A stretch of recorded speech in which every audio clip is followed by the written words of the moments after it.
다음에는 이제 이온화가 완전히 이루어졌어요. 이온화가 지금 여기에 이제 이 플라즈마가 생성된 곳, 즉 여기가 플라즈마가 생성된 곳은 어디냐면은 토치의 끝이죠.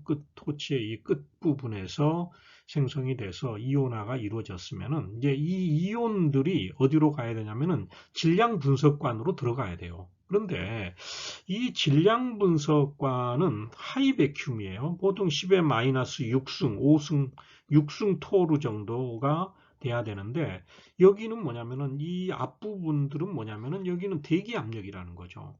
대기 압력에 있다가 얘가 힘들다는 거죠. 그래서 여기에 이제 이 진공도 유지를 해주고 이온도 이 매스로 들어가게 해주는 이제 것이 뭐냐 하는 건데 이게 이제 인터페이스 역할입니다. 거기에는 이제 크게 두 개의 이런 콘이 있습니다. 콘이 있는데 하나는 샘플러라고 하는 것이 있고 이 앞부분에 이 샘플러라고 하는 거 이제 구멍이 좀 더 큽니다. 구멍이 커서 한 1mm 정도 되고 그 다음에 이제 좀 더 지나게 되면은 거기에 스키머 콘이 있어요. 스키머는 이게 이제 이 그 구멍의 크기가 0.45mm 그러니까 한 절반 정도밖에 안 되죠. 이렇게 된 이유는 뭐냐면은 이제 진공을 점차적으로 빼주기 위해서 이렇게 됩니다. 이 샘플러하고 스키머가 있는데 보통은 이제 니켈이나 백금으로 만들어져 있어요. 그래서 여러분들 이제 이 보고서, 이 ICP 매스를 이용해서 실험한 보고서들을 보면은 뭐 샘플러 스키머의 재질이 뭐 니켈이었다. 아니면은 뭐 백금이었다. 뭐 이렇게 표시가 되어 있는데 이제 이런 것들을 사용을 해주게 됩니다. 그래서 여기에서 이제 여기서 생성된 이 그 플라즈마에서는 어떤 것들이 생성되냐면은 우리가 궁극적으로 분석하고자 하는 이온들도 생성이 되고 광자, 포톤도, 빛도 나오죠. 빛도 나오고 그리고 이온화되지 않은 그런 중성 원자들도 같이 이 작은 구멍을 통해서 들어가게 됩니다. 인터페이스 영역에서. 그러면 이제 이 인터페이스 영역은 뭐냐? 여기에서 역할은 뭐냐면은 진공을 여기 매스 쪽은 하이 베큐um이에요. 그런데 이거는 좀 하이 베큐um은 아니더라도 좀 더 낮은 그 진공 상태, 대기압보다도 좀 훨씬 더 낮은 진공 상태를 유지를 해주고 그 다음에 우리가 원하는 이 이온들이 여기에 들어가게 해주는 그러한 거죠. 그래서 여기에서는 뭐 온도를 낮추는 역할도 하고 진공을 유지를 하는데 그래서 이제 진공을 유지하기 위해서 이쪽 부분에다가 원래는 이제 매스 부분에만 이 백줌 펌프가 있죠. 그런데 이 ICP 매스에서는 이 순차적으로 진공을 유지해 주기 위해서 여기 이 인터페이스 부분도 진공 펌프가 작동을 하고 있습니다. 그래서 이제 여기에 이제 펌핑 시스템이 있는데 이거는 뭐냐면은 분석기 여기 내부에 이 질량 분석관에 이제 진공도를 이제 10의 마이너스 6승까지 하려면은 한꺼번에 그냥 대기압에서 될 수 없으니까 점차적으로 낮춰주는 그러한 역할을 하는 거다 하는 거죠. 점진적으로 낮춰주기 위해서 여러 개의 펌프가 사용이 되기도 합니다. 네, 이제 그 인터페이스를 이제 다음에는 인터페이스 다음에 뭐가 있냐면은 이 아이온 옵틱스라고 하는 부분이 있어요. 이온 광학이라고 우리말로는 하면 되겠네요. 그러니까 이제 여기 앞에 이 인터페이스 쪽에 그 샘플링 콘이 있었고 그 다음에 이제 스키머가 있고 여기서 이제 진공이 확 줄어들게 되죠. 진공 상태가 많이 유지가 되죠. 그러면서 이제 이 하이베큐um 쪽으로 가게 되는데 이쪽 부분에 이렇게 아이온 옵틱스라고 하는 것이 놓여져 있는데 이것들은 어떤 역할을 하냐면요. 이온 빔들, 우리가 이제 분석하고자 하는 이온이 들어가 있는 이온들을 질량 분석관, 이 매스 쪽으로 안내를 하고, 그리고 우리가 필요하지 않은 이 광자, 포톤이죠. 그리고 중성 화학종들이죠. 이러한 것들이 이 매스 어넬라이저로 들어가는 것을 막아야 된다는 거죠. 특히 ICP OES에서는 이 광자를 사용을 하죠. 빛이 어떤 그 원자를 때려가지고 나오는 그 빛을 하류라고 하죠. 이 빛을 측정을 하는데 이 포톤은 사실은 여기에서는 이 ICP 매스에서는 필요가 없는 거예요. 즉 이것은 제거를 해야 돼요. 이거는 왜 그러냐면 이거는 여기에서 노이즈가 되고 그 다음에 신호의 그 불안정의 원인이 되니까 이것을 제거를 해주는 것이 이 아이온 옵틱스 부분인데, 그리고 이제 중성 화학 정도라고, 그거는 어떻게 해주냐면은 여기 이제 그림이 하나가 있는데요. 여기에서 이제 여기 플라즈마를 통해서 이렇게 여기에 이제 빛이 여기 노란색으로 되어 있는 부분인데, 빛하고 그 다음에 예를 들어 이온들도 이렇게 같이 와요. 그러면은 빛이라고 하는 건 곧바로 이렇게 가잖아요. 곧바로 해서 이렇게 들어가게. 지금 여기에 이제 확대가 돼서 됐는데, 이 포톤하고 중성들은 여기에서 제거가 되고, 그 다음에 이온들, 우리가 분석하고자 하는 물질들, 이온들은 이쪽으로 해서 이렇게 들어가게 만들어준다는 거죠. 이게 이제 이 빔이 뭐 그 낮은 그 볼테이지에서 디플렉션이 일어난다, 꺾임이 일어난다 하는 거죠. 이제 이런 방식으로 해가지고 이 광자하고 포톤하고 그 다음에 이제 중성 화학종들은 이 아이온 옵틱스에서 제거를 하고, 우리가 분석하고자 하는 이온들만 이 매스 어넬라이저 파트로 이렇게 통과하게 만들어주는 곳이 이 아이온 옵틱스 부분입니다. 이제 이 아이온 옵틱스 부분을 통과하고 나서는 그 다음에는 이제 질량 분석관으로 매스 어넬라이저로 들어가죠. 여기에 대해서는 이제 매스 일반 뭐 LC 매스, GC 매스하고 똑같은 부분이니까요. 여러분들은 거기 그 강좌를 좀 참고해 주시면 좋겠고, 이 ICP에서는 이제 주로 많이 사용되는 것이 이제 사중극자 쿼드러플을 메소넬라이저를 사용하고, 그리고 이제 경우에 따라서 이제 하이 레졸루션이 필요한 경우에는 뭐 토프라든지 아니면 마그네틱 섹터 타입의 질량 분석관을 사용을 하고 있습니다. 이 이제 질량 분석관에서는 우리가 이제 분석하고자 하는 물질들이, 그러니까 그 원소들이 이온화된 상태로 이렇게 플러스 전하를 띈 상태의 것들을 우리가 걸러내는 거죠. 이게 이것의 질량이 얼마짜리가 검출이, 이게 이제 디텍션이 됐는지 그것을 하는데, 여기에서는 이제 어떤 좀 다음에 바로 설명이 이루어질 텐데 방해받는 것들이 있어요. 예를 들어 여기 하나 봐볼까요? 철이 56이에요. 질량이 56인데 이게 다원자 화학종이라 해서 폴리아토믹들이 이렇게 산화물질 알곤하고 그 다음에 산소가 이렇게 결합이 된 것을 보면은 이게 두 개 합하면 40하고 16 합하면 56이잖아요. 똑같이 56이 위치에서 M5바지 56 위치에서 나온다는 거죠. 그러면은 얘가 철인지 철 56인지 동위원소 중에서 56번에 해당되는 것인지, 아니면은 알곤 이 산화된 건지, 알곤이 40하고 16이 산화가 된 건지, 그건 이제 구분하기가 힘들어지는데, 이제 이런 것들도 이제 나중에는 구분하는 방법이 있습니다. 좀 이따 살펴보도록 하죠. 이게 이제 질량 분석관인데, 이제 좀 전에 말씀드렸던 이런 이제 그 질량이 겹침 같은 것들을 이제 줄이는데, 사실 아까 그 예로서 봤던 게 이런 게 있었어요. 철 56이 사실은 이건 이그지트 매스 해가지고 그 정확한 질량은 이렇게 돼요. 그리고 알곤 산화물 같은 경우에는 55.95729가 되는데 똑같이 56으로 나온다는 거죠. 그런데 이게 소수점 얘네는 둘째 자리에서부터 달라지게 되죠. 그러면은 이러한 것들은 이 고분해능 질량 분석기, 이것을 이제 하이 레졸루션 뭐 ICP 매스 그렇게 표현을 하고 그러는데 이제 이런 것들을 분리를 해줄 수가 있다 하는 거죠. 이런 고분해능 질량 분석기를 이용해 가지고. 그런데 이제 이런 이제 그 고분해능 질량 분석기는 가격이 엄청나게 비쌉니다. 일반 이제 사중극자형에 비해서 뭐 두세 배 정도 되고, 그다음에 작동하고 그다음에 유지 보수가 굉장히 까다롭다. 그런데 이제 또 이렇게 분해능이 증가가 된다. 분해능이라고 하는 것은 우리가 그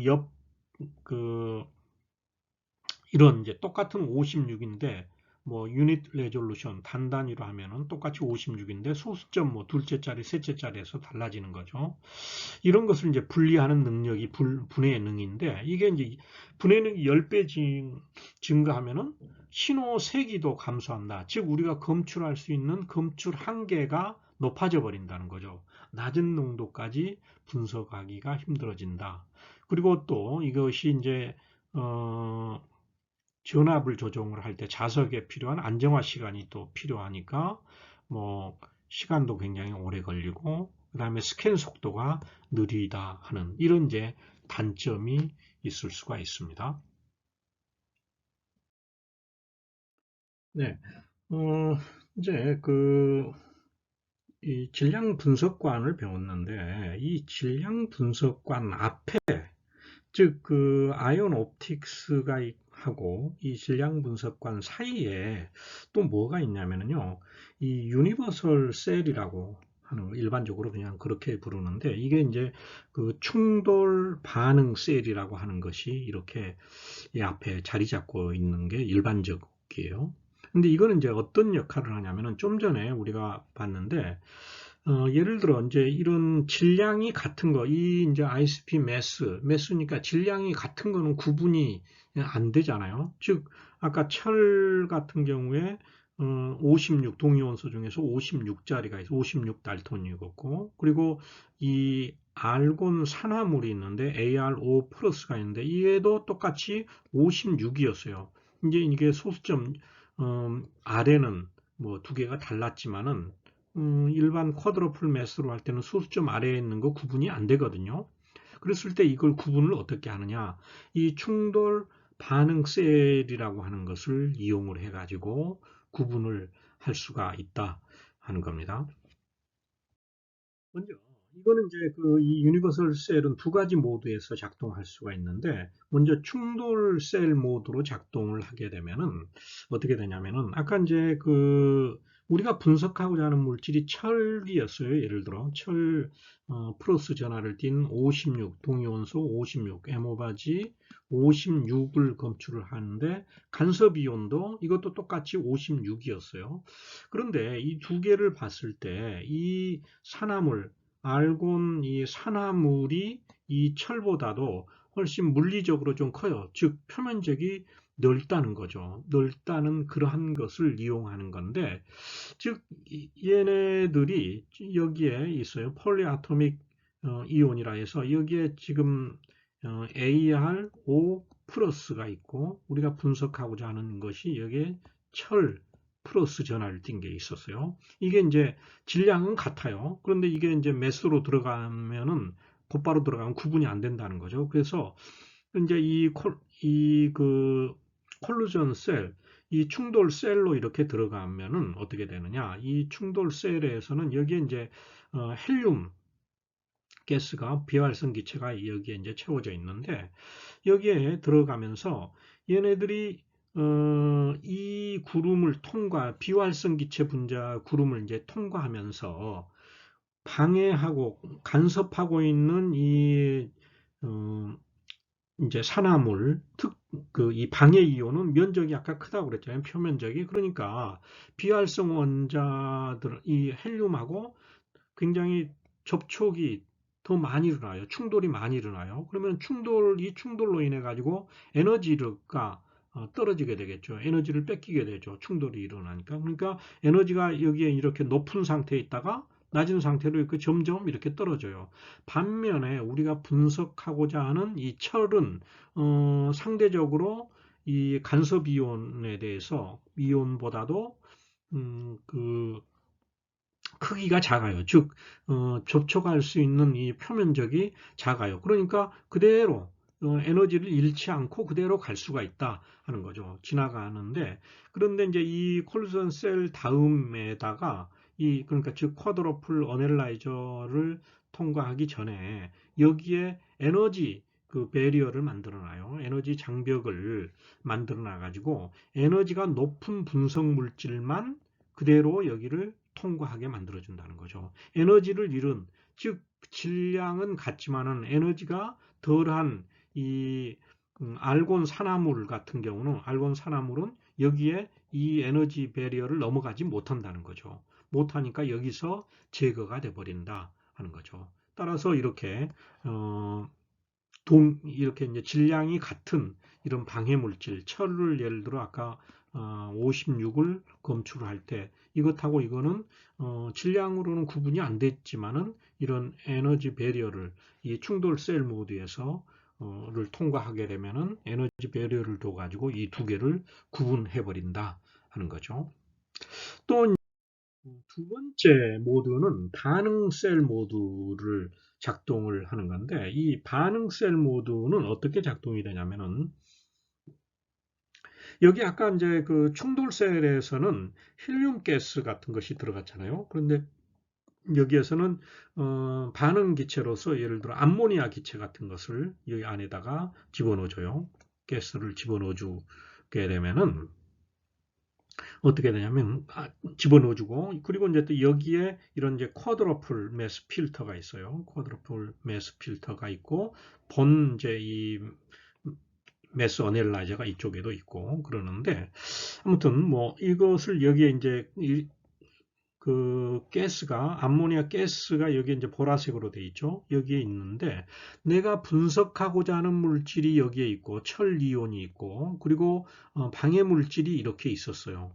그것들이 이 동시에 이렇게 들어가죠. 들어가면서 얘네들이 이제 반응이 일어나는데 반응이 이 암모니아 이 반응성 있는 이 암모니아 기체하고 반응이 일어나는데 이 방해 물질, 방해 이온하고는 이 활성 기체, 비활성이 아니고 활성 기체죠. 이 암모니아 기체하고는 발열 반응을 일으키고, 그리고 우리가 분석하고자 하는 이 철 이온하고는 흡열 반응을 일으킨다 하는 거죠.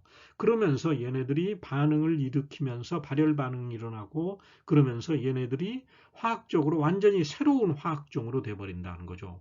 즉 뭐냐면은 ARO 플러스 여기에 이제 이런 이제 갈색하고 파란색으로 이렇게 결합이 이루어졌던 것들이 이 안을 통과하면서 반응 기체들을 통과하면서 어떻게 되냐면 알곤, 중성 그리고 산소, 중성이 이렇게 되고 그러면서 여기에 암모니아 같은 경우는 플러스 전하를 띤 이렇게 그 전하가 전하 교환이 이루어진다는 거죠. 반응성에 의해 가지고 그러면서 흡열 반응을 일으키는 이제 반응성의 차이라는 거죠. 철은 그대로 플러스 전하를 유지하고 있다 하는 거죠. 그래서 따라서 이것만 이 쿼드러플 사중극자를 통과하게 되면은 여기 검출기에서 검출이 이루어지겠죠. 이게 뭐냐면은 이제 반응 셀 모드로 작동을 하는 겁니다.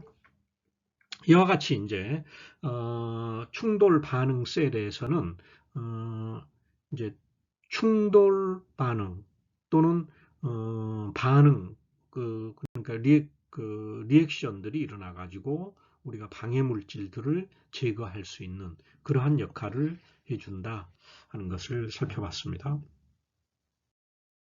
다음에 이제 마지막으로 살펴볼 게 뭐냐면 이제 검출기죠.